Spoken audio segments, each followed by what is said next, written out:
저희가 이제 지금 이 행사도 사실 어찌 보면 지금 홍보를 같이 또 해보는 그런 목적도 있거든요.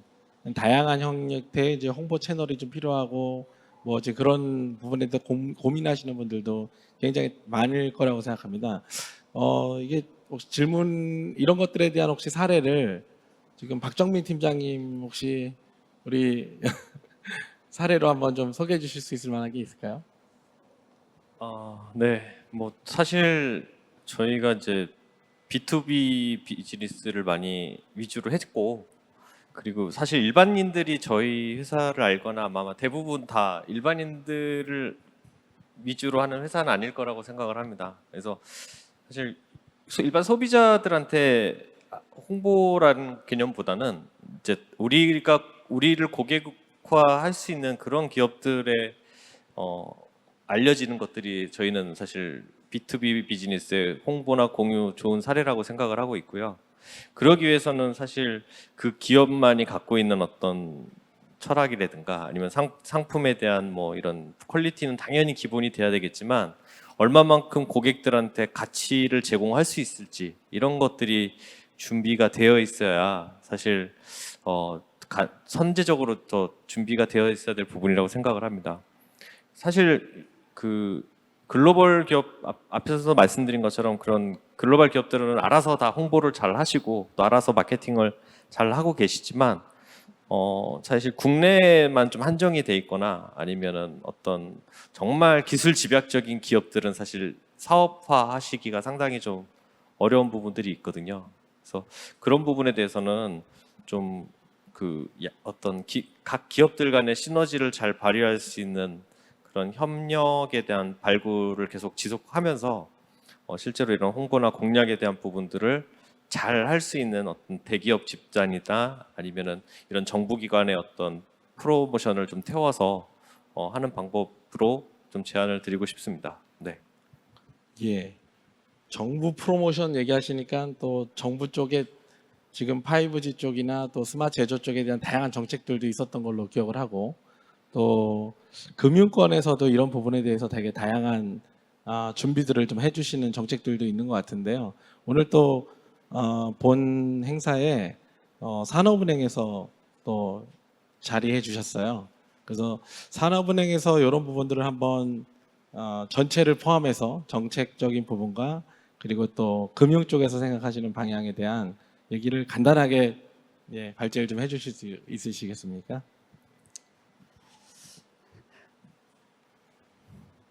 안녕하세요. 산업은행 벤처기술금융실의 김건수 실장입니다.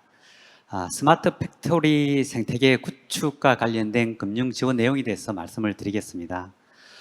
오늘 여기 패널님께서 뭐 여러 가지 스마트 팩토리 구축 관련해서 공급 기업 측면에서 이제 말씀을 해주셨는데, 그 스마트 팩토리의 생태계가 원활하게 구축이 되려면은 그 스마트 팩토리 공급 기업과 수요 기업에 대한 원활한 금융이 지원이 돼야 된다고 생각합니다. 이런 측면에서 제가 준비한 내용을 말씀드리겠습니다.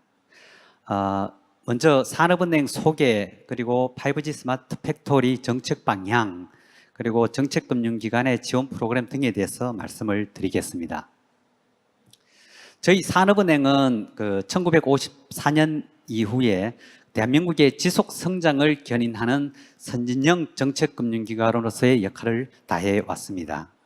그리고 미래 성장 기반 마련을 위한 혁신 성장 가속화, 그리고 산업 경쟁력 강화 지원 등 그 스마트 팩토리 구축 지원 뭐 이런 내용을 포함해서 대한민국의 미래를 준비하고 있습니다. 산업은행은 초기 사업화 단계부터 성장 단계, 성숙 단계까지 스타트업 벤처 전 생애 주기에 맞춘 지원 체계를 갖추고 있습니다. 산업은행의 그 비금융 서비스 측면에서는 아마 여러분들께서 많이 들어보셨겠지만 산업은행의 어떤 넥스트 라운드를 운영하고 있습니다. 넥스트 라운드는 투자 유치를 위한 스타트업의 그 IR 무대로서 2016년부터 현재까지 350회에 걸쳐서 1260개사가 IR을 실시했습니다. 이 중에서 약 284개사가 약 1.7조 원의 투자를 유치를 하였습니다. 그리고 넥스트라이즈라는 행사가 있는데요. 국내 최대 혁신성장 지원 페어입니다. 지난 6월 23일부터 24일까지 1박 2일 동안 코엑스에서 진행되었었는데요. 약 200개 스타트 기업이 전시를 했었고 약 1,500회의 그 투자 상담이 이루어졌습니다. 그리고 약 100여 회의 전문 세미나 및 포럼이 개최되었습니다. 산업은행은 외환위기인 그 1997년부터 벤처 투자를 시작한 이래 약 1,100개 기업에 대해서 1.85조 원을 지원했습니다. 그리고 국내 대표 IP 기관으로서 금융권 최초로 지적재산권을 정식 담보로 인정하는 담보대출을 시작했고 총 공급액은 9,500억 정도가 되겠습니다. 다음은 그 정부의 스마트 팩토리 정책 방향입니다. 과학기술정보통신부에서 발표한 내용으로서 혁신성장신을 위한 5G 플러스 전략은 웨어러블 디바이스, 네트워크 장비, 그리고 정보 보안 등 10대 핵심 산업과 실감 콘텐츠, 스마트 공장, 자율주행차, 디지털 헬스케어 등 5대 핵심 서비스를 통해서 수출은 22년 100억 불에서 26년 약 730억 불로 증가시키고 고용은 22년까지 10만 명에서 26년까지 60만 명까지 고용을 창출해서 2026년 5G 플러스 전략 산업 생산 180조 원을 달성하는 게 정부의 목표가 되겠습니다. 그리고 산업통상부에서 발표한 스마트 제조 R&D 로드맵 비전은 그 추진 방향으로 주력 산업의 고도화, 제조 공장 장비의 고도화 등을 통해서 스마트 제조 기술 역량을 18년도 약 72%에서 25년 90%까지 강화를 시키고 그리고 세계 시장 점유율은 18년도에 1.6%에서 25년 5%까지 확대를 시켜서 스마트 제조 산업의 미래 신성장 동역할을 하는 것이 정부의 스마트 제조 R&D 목표가 되겠습니다. 정부의 스마트 공장 보급 확산을 위한 지원 사업을 보면은 스마트 공장 구축 및 고도화 분야에서 신규 구축, 그리고 기구축 기업의 고도화, 그리고 대기업과 협력하여 스마트 공장 구축 시 대기업 상생형 지원, 시범 공장 지원 등 최저 5천만 원에서 3억까지 지원을 하고요. 그리고 스마트 마이스터, 스마트 역량 강화, 스마트 공장 수준 확인 등 컨설팅 비용이나 진단 비용을 지원하는 프로그램을 운영하고 있습니다.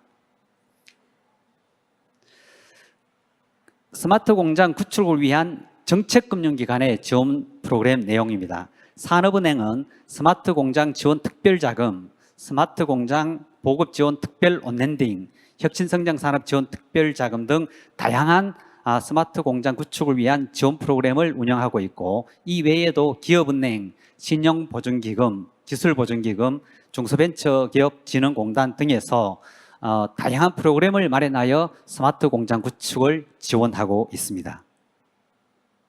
산업은행 지원 프로그램을 좀 더 상세하게 말씀드리면은 KDB 스마트 팩토리 육성 프로그램이 있습니다. 스마트 제조 혁신 추진단과 한국로봇산업진흥원이 스마트 공장 구축 시 지원 사업 기업을 선정해서 산업은행에 이 기업을 추천을 하게 되면은 산업은행은 대상 기업 심사를 통해서 직접 투자와 대출을 제공하게 되겠습니다.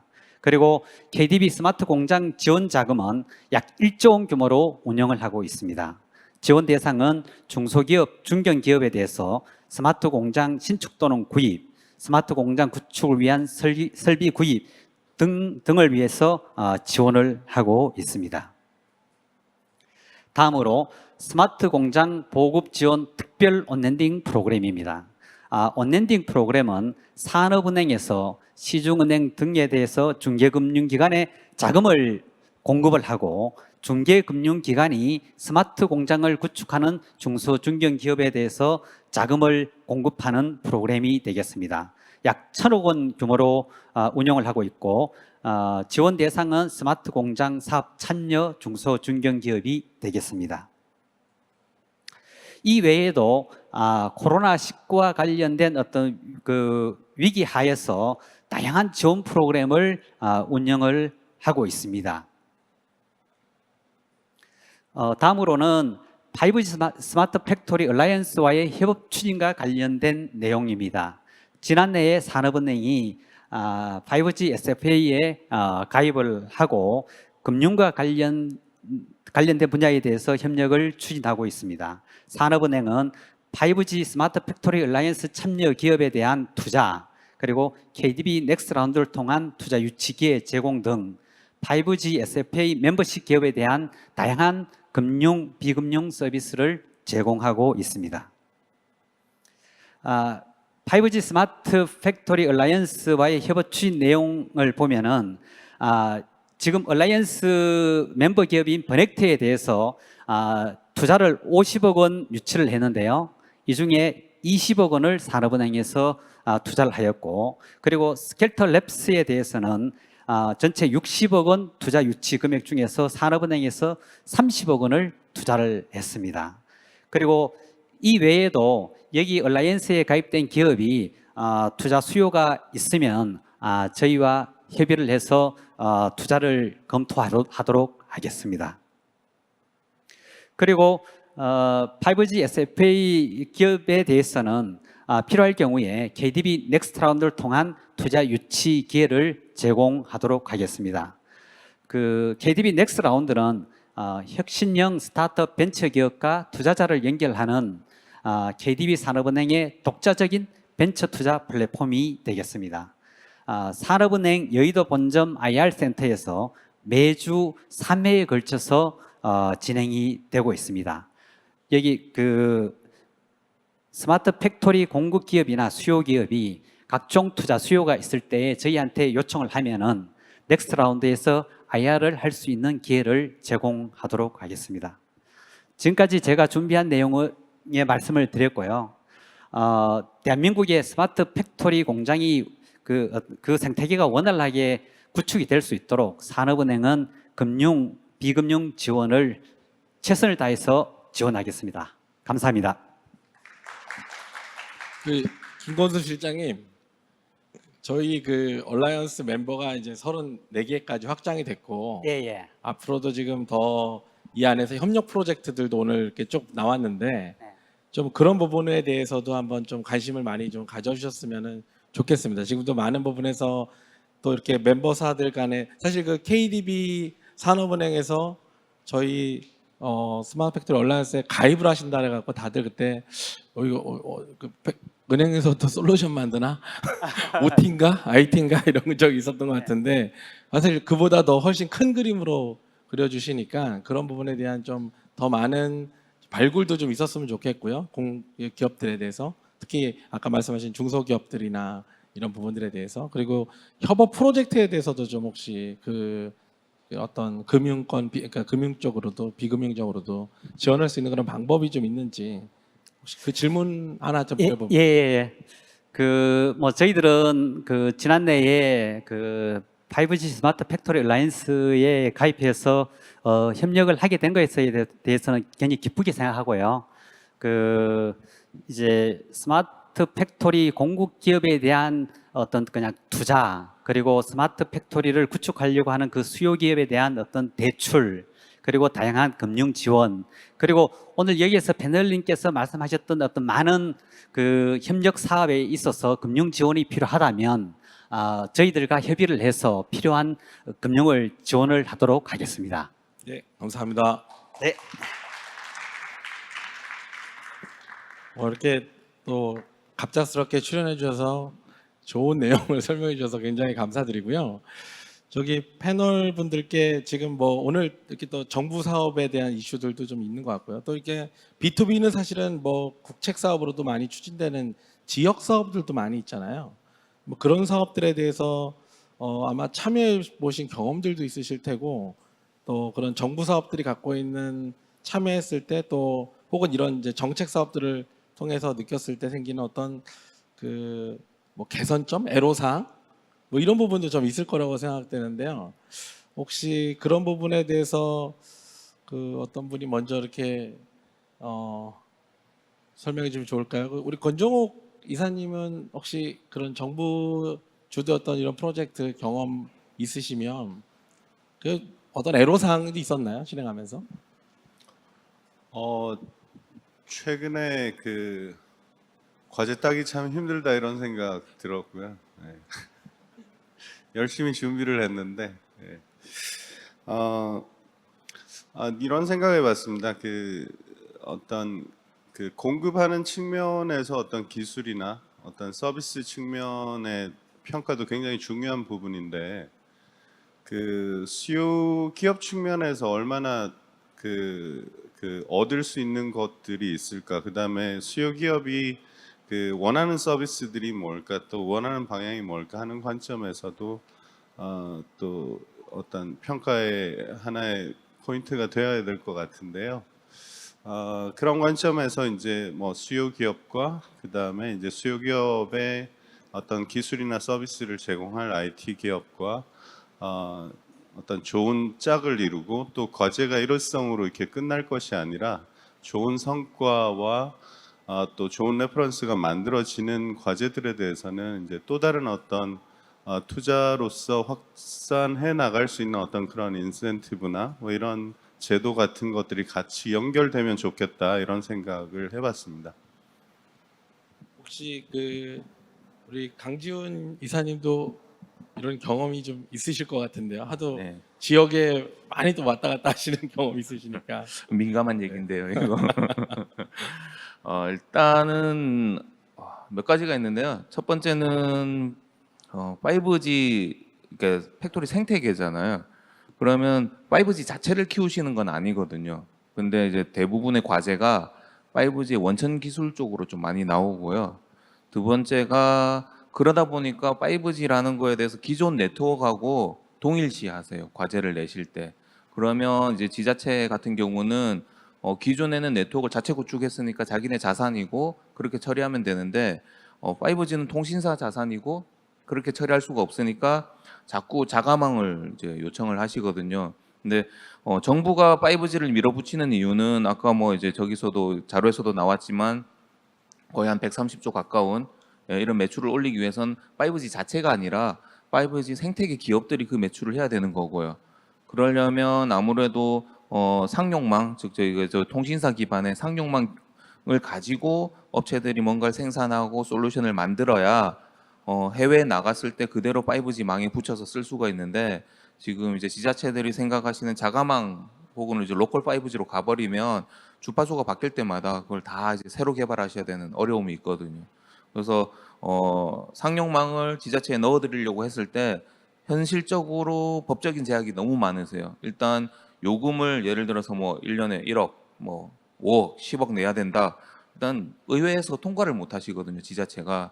그럼 그거를 다시 또 막 바꿔가지고 처리해야 되고 하다 보니까 실제적으로 5G를 도입해서 거기 지역 업체를 키워내고 산업을 육성하는 거는 솔직히 말은 하지만 스타트 하려고 하면 거의 이제 손을 놓으시죠. 우리는 아직 5G 안 하고요. 그냥 다른 데서 뭔가 성공 사례가 나오면 그때 따라 할게요라고 이제 갈 수밖에 없는 그런 게 있죠, 좀. 예.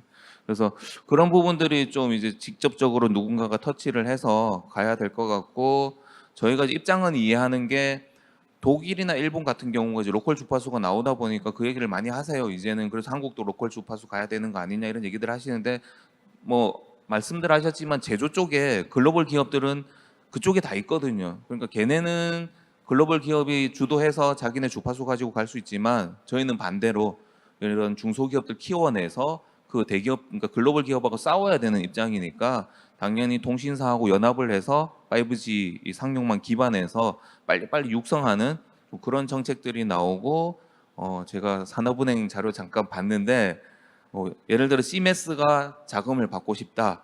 쉽지 않아 보이더라고요. 왜냐하면 CMS 걸 도입하시는 데 대한 지원 정책은 참 많으신데 CMS가 한 3년 동안 저희가 비전 쪽에 뭔가를 막 개발할게요라고 세우셨을 때는 아 이건 엔젤 투자 안 만나면 답이 없는 이런 구조가 많으시거든요. 그래서 예, 그런 부분들이 좀 개선됐으면 좋겠습니다. 감사합니다. 네, 저희 같은 약간 기술 개발을 주로 하는 업체 같은, 그러니까 어떻게 보면 기술로 게임 체인저가 되겠다라고 하는 목표를 가진 기업들은 정부 지원 사업이 굉장히 중요합니다. 하고 싶지는 않지만 하지 않을 수 없는 상황인 거죠. 근데 제가 창업을 하고 과제들을 몇 개를 돌려봤는데 제가 생각하는 그냥 일반적인 걱정은 어떤 거냐면요. 이게 너무 이제 과제들이 단기 목표에 대한 단기 성과에 대한 관리만이 목적이고 실제로 그 회사가 자유롭게 뭔가를 계속 본인들의 비즈니스 모델을 피보팅하면서 기술들을 더 멋있는 기술로 만드는 거를 좀 막는 느낌인 거예요. 그러니까 이게 마지막에 이제 과제를 잘했는지 평가를 하기 위해서 오시겠다 딱 하면 결국은 정량적인 목표 몇 개, 솔직히 정량적인 목표 한두 개 못해도 더 멋있는 걸 만드는 게 더 중요한 것 같은데, 그래서 이게 왜 이렇게 되나, 그래서 쭉 진행해 보니까 지금 정부가 이제 제가 느끼는 문제점은 너무 손발하는 데 시간을 짧게 두고 오히려 검사하는 데 시간을 많이 두는 것 같아요. 이게 제가 만약에 정책을 주도하진 않겠지만 정책을 주도한다고 하면 차라리 1년에 이렇게 막 콩볶아 먹듯이 막 끝나는 정부 과제가 아니라 한 6개월 정도는 챌린지를 시켜서 너네들 정말 기술력이 있는 회사구나, 뭐 한 200개에서 한 20개, 30개를 뽑아서 너네들 해보고 싶은 거 한번 해봐. 정부에서 지원해 줄게. 그 대신 검사는 많이 안 하고 너네들이 마지막에 만들어낸 그걸 가지고 전문위원들하고 한번 평가해 볼게. 이게 더 나은 상황이 아닌가 생각이 들어요, 지금. 그래서 저는 사실은 그런 부분을 굉장히 바라고 있는 기업이고요. 그런 쪽으로 좀 바뀌어갔으면 좋겠습니다. 네. 아주 생각 외로 뜨거운 주제라서. 근데 뭐 어쨌든 억울할 때가 다양한 많았어요. 정책과 또 그 정책을 바라보는 시각은 당연히 다를 수밖에 없고요. 또 주는 사람과 받는 사람의 입장이 원래 다르고 또 중간에 있는 사람들 입장이 이제 다르기 때문에 저는 이런 것들이 계속 이렇게 논의가 되고 그래서 계속 업그레이드 되는 게 그게 훨씬 더 중요한 문화라고 생각하기 때문에 굉장히 오늘 의미 있는 얘기 같습니다. 마지막 주제가 그 마지막 발표가 있는데 마지막 주제 토론 주제가 있는데 사실 저희 얼라이언스의 굉장히 중요한 주제입니다. 어떻게 우리가 지금 만들어 놓는 이런 가치와 이런 내용들을 여기에 참여하는 여러 기업들 그리고 뭐 연구계 뭐 학계도 있을 테고 또 이런 금융이라든가 정부 사이드 사실 다 같이 모여서 이런 주제들에 대해서 진짜를 찾아하고 진짜를 발견해내고 어떻게 계속 연속적으로 갈 수 있도록 또 계속 지속적으로 발전할 수 있는 협업 체계를 만들 수 있을까, 이 부분에 대한 것이 오늘 저기 마지막 저의 그 질문입니다. 그래서 이런 부분에 대해서 뭐 다양한 아이디어들이 필요할 텐데 앞부분에 얘기한 그 세 가지 사례를 포함해서 요 부분 한 번씩 쭉 이렇게 돌면서 시간이 조금 오버되고 있긴 한데 4시 10분까지 끝나는 걸로 해서 한번 그 질문을 좀 드렸으면 하는데, 먼저 그 채나콘 윤익장님, 이 어려운 질문인데 아이디어를 좀 부탁드립니다. 제가 뭐 지난 한 1년 넘게 이제 뭐 국내외 OT 기업들 또는 IT 기업들하고 같이 스마트 팩토리 사업을 하면서 느꼈던 게, 제가 이 얘기를 어딘가 가서 똑같은 얘기를 했는데요. 같은 한국말인데 IT 기업들이 쓰는 용어하고 이 OT 기업들이 쓰는 용어하고 단어도 많이 차이가 나고요. 100% 이해를 처음 만나서 못하는 경우가 되게 많습니다.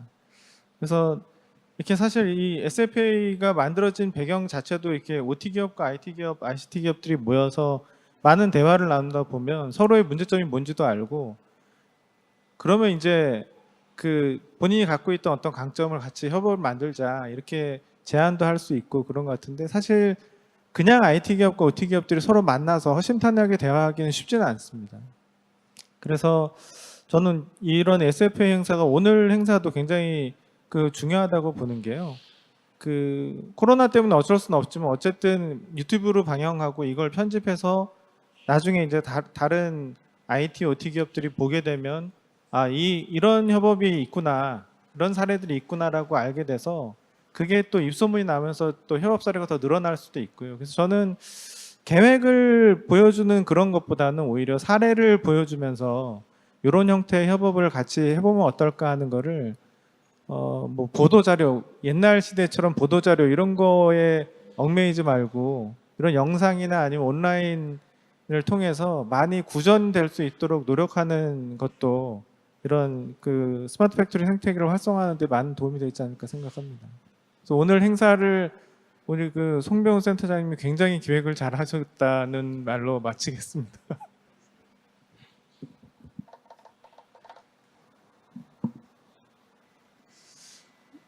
네, 그 협업 체계를 어떻게 잘 가져갈까? 결국은 서로 그 협업 체계를 구성해야 되는 그 어떤 구성 주체들 간에 뭔가 그 주저함이 없어야 된다고 생각을 하는데요. 그 주저함이라는 게 결국은 그 어떻게 도입할 거에 대한 주저함, 그 다음에 이걸 어떻게 성공할까, 또 어떻게 또 진행할 수 있을 거에 대한 주저함들이 있을 수 있을 것 같은데요. 어떤 작은 목표라도 하나하나씩 만들어서 그것을 이제 확대해 나갈 수 있게끔 또 확산해 나갈 수 있게끔, 그래서 결국은 그 5G SFA 내 수요 기업과 그 다음에 공급 기업들도 이제 뭐 IT, OT가 같이 존재하는 이런 그 회원사들이 있는데요. 그래서 굉장히 중요한 어떤 그 부분이라고 생각을 하고요. 그러니까 그들 간의 그 좋은 짝들을 이렇게 만들어서 그 안에서 이제 좋은 어떤 성과, 작은 성공을 하나하나씩 모아서 큰 성과를 이렇게 만들어 나가는 그런 시도들이 쉽게 이렇게 진행할 수 있는 어떤 그런 환경들이 이제 그 협업 체계를 끌어가는 중요한 요인이 아닌가 그렇게 생각합니다.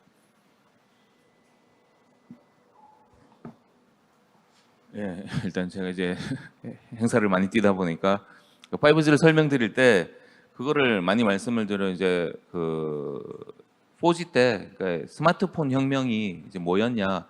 실제로는 스마트폰이 아니라 스마트폰에서 제공했던 앱스토어가 원래 혁명이었거든요. 그 전까지 어플리케이션 개발하던 방식을 그냥 앱스토어 중심으로 개발하면 되는, 그러니까 표준이 하나가 생긴 거죠. 그래서 애플용이냐 그냥 안드로이드용이냐 이것만 만들면 되는 그런 게 되다 보니까 일반적인 개발자들이 모바일 생태계에 많이 뛰어들어 줬거든요. 지금 5G도 B2B로 가려면 결국에 그런 개발자들이 엄청나게 많이 뛰어들어 줘야 되는데 스마트폰보다 장벽이 더 많죠. 일단 5G를 알아야 되고요. 그 다음에 그런 코드가 도대체 SDK나 API가 어디에 있는지를 알아야 되는 거죠. 그게 제공되는 게 상당히 중요하다고 보고요. 이렇게 예를 들어서 이제 이런 제조혁신 센터가 있으면 여기에 장비들을 이용해서 예를 들어서 5G의 기능들을 활용해서 뭐 비전 분석을 한다든지 영상 전송을 한다든지 했을 때 URLC를 쓰고 싶다.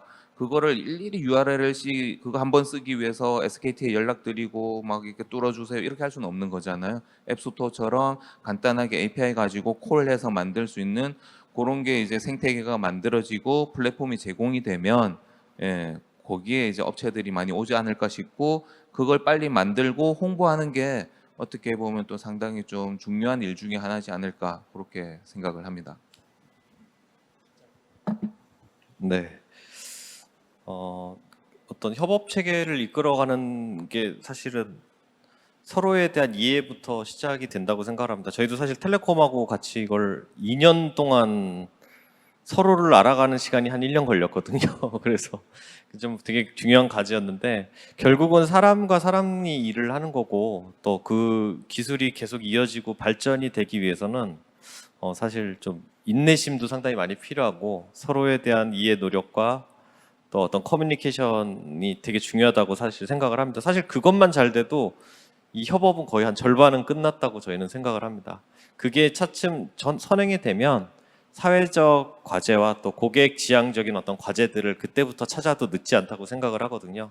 그래서 그런 작은 시점부터 좀 만들어가면서 너무 큰 원대한 어떤 목표를 하자라기보다도 하나씩 아까 이사님 말씀하신 것처럼 작은 케이스라도 좀 소중하게 계속 이어나가고자 하는 그런 의지와 노력이 중요하다라고 저희는 생각을 하고요. 또 이런 것들이 결과적으로는 또 양사가 추구하는 어떤 가치관이나 어떤 사업성 또 이런 것들까지 이어질 수 있는 또 윗분들의 또 관심과 추진력들도 많이 필요하다고 생각을 합니다. 네, 이상입니다. 네, 저는 오므론 팀장님께서 말씀하셨던 그런 끈기, 인내심 이거 굉장히 중요하다고 생각하고요. 더불어서 이런 생태계가 오랜 동안 유지가 되고 더 어떻게 보면 발전하려면 결국은 5G를 이용한 킬러 어플리케이션이 여러 개가 나와야지 된다고 생각합니다. 결국은 이득이 나고 비즈니스 모델이 만들어져야지 이 조직들이 사실은 더 커지고 더 발전하고 저도 막 와서 막 얘기하고 싶고 그럴 것 같거든요. 그래서 저는 제가 이 얼라이언스에 들어왔을 때 저희 CMS의 역할이 무엇일까라고 생각했을 때 저희는 이 얼라이언스에 로봇 관련된 킬러 애플리케이션을 끌고 들어와서 이 얼라이언스에 도움이 돼야 되겠다 이런 생각을 많이 했습니다.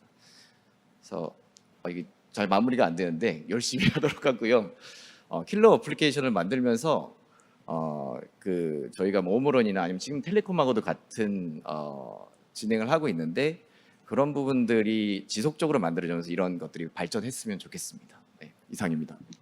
네, 이 어려운 질문이고 저희 34개 기업이 아마 플로우에 올라오지 않았지만 거의 같은 생각일 것 같습니다. 그래서 이 부분은 굉장히 많은 분들이 협업이 필요할 텐데, 근데 오늘 아까 질문 중에서 저는 친학권 입장님 얘기하신 것처럼 뭔가 이렇게 공유할 수 있는 어떤 환경과 인프라 같은 것들이 장이 필요하다고 생각되는데 영상 하나 마지막 영상 하나 볼까요? 저희 오늘 여러분께서 오신 저희 스마트 제조혁신 센터 이 안산에 있는 공장의 1층에 있는 현황입니다. 저희가 이제 1층에 실제 한 40m 정도 되는 공간에다가 생산할 수 있는 하루에 100개 정도를 생산하는 실제 생산 라인을 꾸며놓은 게 있어요. 백본은 타임 센시티브 네트워크라고 하는 TSN망 5G는 레디가 되어 있고 아직은 디플로이 자체는 많이 안 돼 있는데 앞으로의 목표입니다. 그래서 이런 환경들의 실제 다양한 아이디어를 가진 아까 로봇, 센서, 비전 혹은 그다음에 이런 OT 영역 외에도 IT에서 얘기되는 많이 데이터 분석에 대한 이슈라든가 이런 것들을 활용할 수 있는 여러 가지 어떤 그런 이슈들 또 사실 통신 사이드에서 아직 많이 검증되지 않았던 부분들도 저희 이 센터 내 공간을 저희 센터에서도 공유를 먼저 해서 여기 멤버 기업들이 참여하시고 또 여기 와서 테스트를 해보고 할 수 있는 그런 좀 장을 만드는 것들을 한번 추구를 하고 있거든요. 그래서 다음에는 조금 더 프랙티컬한 얘기들로 오늘 얘기 나왔던 여러 가지 주제들을 물론 또 그 현장에서 보는 것도 있겠죠. 그렇지만 또 한 공간에 모여서 같이 해볼 수 있는 그런 조금 더 업그레이드된 얘기도 해보면 좋겠다는 생각을 하고요. 마지막으로 여기 계신 분들한테는 행사 끝나고 나서 또 이렇게 1층에 가서 저희 또 센터에서 했던 그런 투어도 좀 하려고 하고 있습니다. 어쨌든 시간이 많이 쫓기네요. 이게 저도 온라인 생방송에 대한 것들이 경험이 많지 않다 보니까 많이 빠르게 했다고 생각되는데도 시간이 많이 쫓기는 것 같습니다. 간단한 공지 하나가 있는데 저희가 차기 회의는 11월 달로 생각하고 있습니다. 그거를 오프라인으로 진짜 다 모여서 한번 하고 싶습니다. 근데 물론 전제 조건은 지금 이 질병이 끝나야 되겠죠. 그래서 여러 가지 상황을 봐야 될 것 같고요. 어쨌든 이렇게 새로운 방법으로 갈 수밖에 없는 이 상황이 굉장히 좀 우프기도 하면서 슬프기도 하고 좀 여러 가지 생각이 많이 듭니다. 어쨌든 근데 계속적인 관심을 보여주신다는 것을 확인하는 자리가 된 것 같고 저희 이 생태계가 지금 오늘 처음에 인사말 해주셨던 의장님하고 처음에 모여서 얘기할 때 과연 이게 올해 내년 이렇게 계속 몇 년 갈 수 있을까 이런 고민들을 했던 것 같은데 그래도 성공적으로 가고 있는 것 같아서 많이 그런 부분에 대해서는 일단 평가는 좋아지는 것 같습니다. 그래서 어쨌든 다음 행사를 또 이런 아레나 라이브 행사로 할지 아니면 실제 모여서 하는 행사를 할지 모르겠지만 어쨌든 계속적인 관심을 가져주시고 좋은 아이디어나 협업에 대한 이슈들을 끊임없이 도출하는 그런 저희 얼라이언스가 됐으면 합니다.